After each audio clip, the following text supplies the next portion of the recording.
మన రక్షకుడైన యేసుక్రీస్తు నామమున అందరికీ వందనాలండి.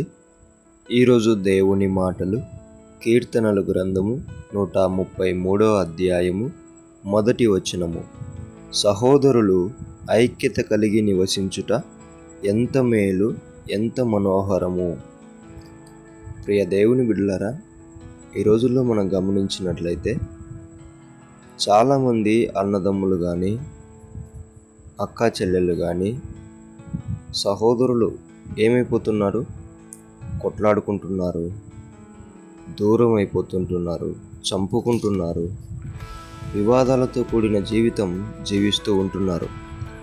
అయితే దేవుని బిడ్డలారా, దేవుడు అంటున్నాడు, ఒకసారి నీవు ఐక్యత కలిగి నివసించు, కలిసిమెలిసి బ్రతకడానికి ట్రై చేయి. అది ఎంత మేలుగా ఉంటుందో ఒకసారి అనుభవిస్తావు.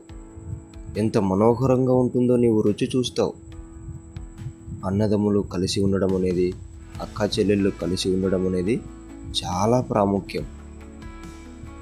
వాటి వల్ల కుటుంబానికే సంతోషము, ఆనందము, ఎప్పటికీ దీవెన, ఎప్పటికీ ఆశీర్వాదం దేవుని నుండి.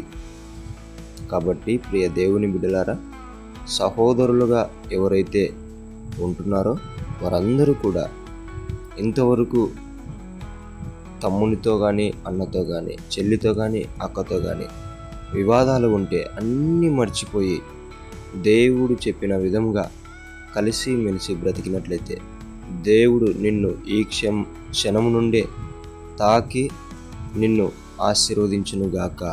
ఆమేన్. ప్రార్థించుకుందాం. దేవానికి వందనాలు, స్తోత్రాలయ్య. అన్నదమ్ముల మధ్య అనేక రకాల కొట్లాటలు, వివాదాలు, వాటన్నిటిని మర్చిపోయి సహోదరులు ఐక్యత కలిగి నివసిస్తే ఎంతో మేలన్నావు, ఎంతో మనోహరం అన్నావు.